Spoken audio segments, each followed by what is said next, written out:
All right. Welcome back, everyone. We're diving deep today, really deep. Deeper than sarcophagi. Well, maybe not that deep, but we are going to be talking about eternal youth. Ah, the age-old quest. Exactly. And we've got some thought-provoking excerpts from a piece called The Price of Eternal Youth that really challenge those assumptions. Like, is staying young forever really all it's cracked up to be? Yeah, the piece actually starts with that, like literal sarcophagus. Oh, I noticed that too. Kind of a morbid way to kick things off, right? Well, it's interesting because, you've got this symbol of mortality right next to this idea of never dying. Makes you think. Definitely sets the tone. It's like right off the bat, are we even supposed to escape aging? And you know what? When we say eternal youth, we tend to think like no wrinkles, tons of energy, but the source goes deeper than just the physical stuff. Oh, yeah, for sure. It's like, okay, so your body doesn't age, but what about your mind? Exactly. Like, would we still gain wisdom and emotional maturity if we were physically frozen in time? Or would we be stuck as perpetual teenagers? Oh, God. Forever a teenager. I don't think I can handle that. Right. And the piece really pushes us to consider why we're so obsessed with youth in the first place. It's such a good question. Is it just vanity?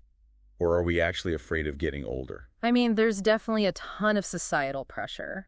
Think about all the anti-aging products and procedures out there. The whole beauty industry is built around making us feel like aging is something we need to fight against? Totally. And you know what really stuck with me? There's this image in the piece of a wizard, right? He's offering an eternal youth potion. Yeah. But the old man he's offering it to just wants a nap. Oh, I loved that part. Right. It's funny, but it makes you think, like, maybe what we really crave as we age is peace and rest, not some magical cure for wrinkles. Exactly. And wouldn't it be exhausting constantly fighting against the natural order of things? I think the piece is pushing us to embrace each stage of life? Find fulfillment within getting older, not by trying to deny it. Totally. And wouldn't you wonder, like, would we ever feel like we've lived enough if we never aged? That's a really interesting point. I mean, think about it. Death, even though it's sad, gives our lives a framework. It reminds us that time is precious. Without that awareness, would we even try to achieve anything? It's like if we had an unlimited number of days, would any single day feel special? Right. Would we take it all for granted? Yeah, wow. But the piece then gets into this whole thing about alertness and vigilance, like being super aware, especially in tough situations.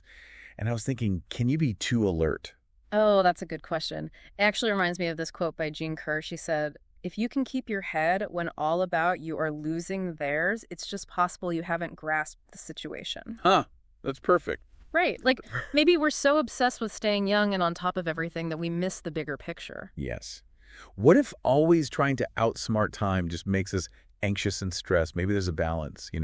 Like we can be aware of time passing without letting it control us. Exactly. Finding that inner peace within the natural flow of life, maybe that's the real goal, not some impossible quest for eternal youth. Man, that's deep. Well, thanks for joining me on this deep dive, listener. Absolutely. It's been a pleasure. And before you go, think about this. If you could actually choose your own rate of aging, what would you do? Speed it up, slow it down, just let it be. Something to ponder. Definitely food for thought. Until next time. Take care.